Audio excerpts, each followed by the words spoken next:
Keys over there, and it is. Many, many, many miles. At that time, it was sort of a small city, and it was an antique city, a historic city. It had water on one side, and it had an interstate on the other. That interstate starts way north. I can't tell you exactly where it starts, but it's up in the New York, New Jersey area. So it makes a lot of miles down that road. And in those days, people came to Florida, particularly those that are the age of most of us. There may be a few younger, but people would come to Florida and rent something and spend at least part of the winter. It would get them out of the snow, out of the cold, and which is probably a reason many of us are sitting in these pews today. But the thing that we found happened, and I was a supervisor at the hospital. I was in charge of a 3 to 11 shift. And we had couples come down that interstate. Elderly couples that had driven who knows how many miles. Now those were days before there were cell phones. If you needed to talk to somebody way off yonder, you had to put money in a payphone, or you had to figure out some way to get them called. And it was difficult for families to get anywhere quickly, even to come to Florida. So what we found in the hospital were couples that either were in a wreck, and one member of the couple was very badly injured, or one of them just died a physical death. So we would have the spouse sitting in the waiting room of the hospital. Now we've all sat in waiting rooms of hospitals, particularly hospital emergency rooms, that are not the most comfortable places in the world. And what a time, and how lonely do you feel when you have nobody with you. You couldn't pick up your cell phone and call your kids. You had to try to get somebody to help you with a payphone or somehow, or the office phone to call your kids. But then they were still hours away from getting to you. So what I saw happen, and these were in the days before I really knew God. And I have to admit that, but that was the case. I had not been raised with Him as part of my life. But I found my staff teaching me. They would find me in the hospital, wherever I was, trying to help do something, somewhere. And they would say, "We've got one of those people in the waiting room." And that said to me that there was a spouse sitting there by themselves. And what I saw happen past that was that some of these people would be taken home to somebody's house to be given a bed and a shower and a loving, caring individual. These people were the epitome of being good Samaritans.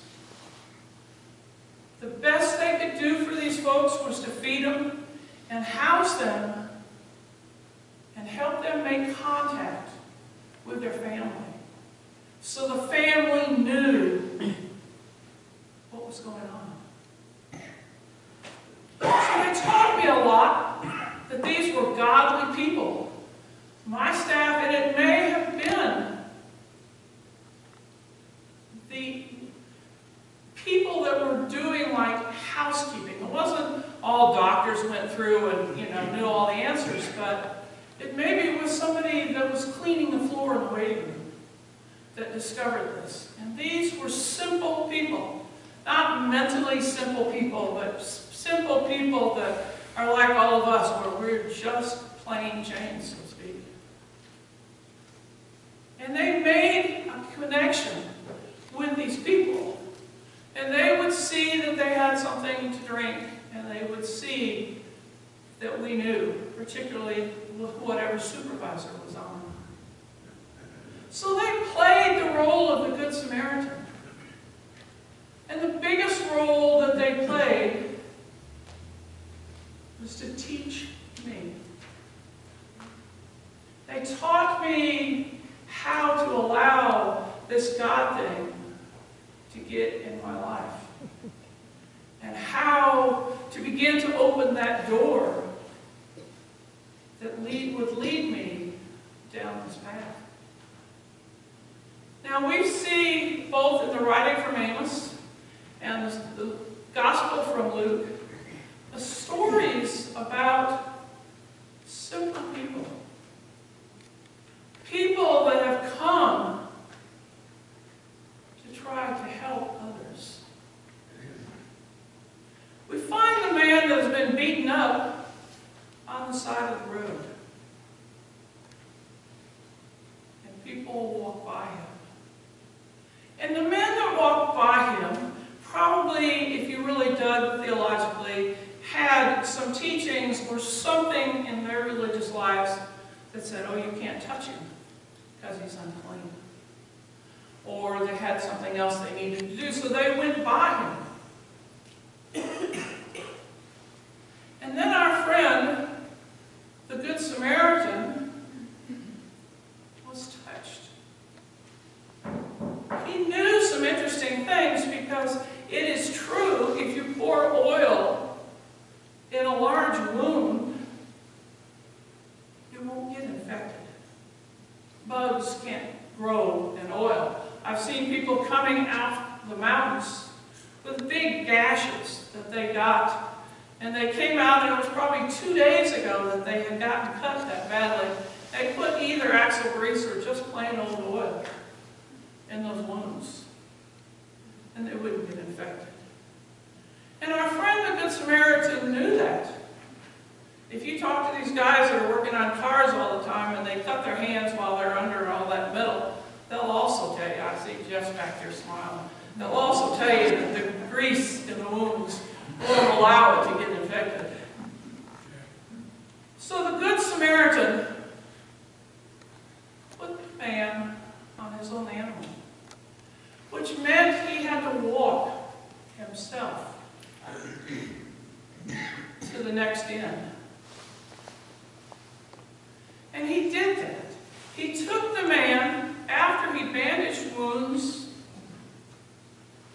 and he took the man to the next inn. And one can only suppose that the innkeeper knew him, because the innkeeper doesn't seem to hesitate. He takes the man in, and in the morning, when our Good Samaritan was ready to go continue on his way, the Good Samaritan hands him 2 denarii, which is a fair good amount of money in those days, said, take care of him, and I'll be back, and I'll pay you more. Now, sitting out in this parish, there are a lot of Good Samaritans. I've come a long way to get to know all of you and the things that we do. On Wednesdays, people come to get soup. But many of them come for more than that. They come for somebody to listen to them. They come because they need community. They need a Good Samaritan in their life who will care something about where they are. And the people of this parish provide it. Oh yeah, we give them some of the best soup around, but nevertheless, but that's not what they need as much. They need just to be with us. They need to feel God, and they need to know that we are godly people as we serve them. In the Amos story, we find Amos saying, I can't go do all of this because I'm not a prophet, nor am I a prophet's son. I can't, I'm a herder, I'm a trimmer of trees, and this is what I do, and I'm not a prophet. Well, we all know how God is, and He has the upper hand. But one of the things that as I was sitting in Bible study on Thursday, touched me was, what is it about a plumb bob? Now, I don't know whether there's anybody in this group this morning that doesn't know about a plumb bob. So I brought one with me.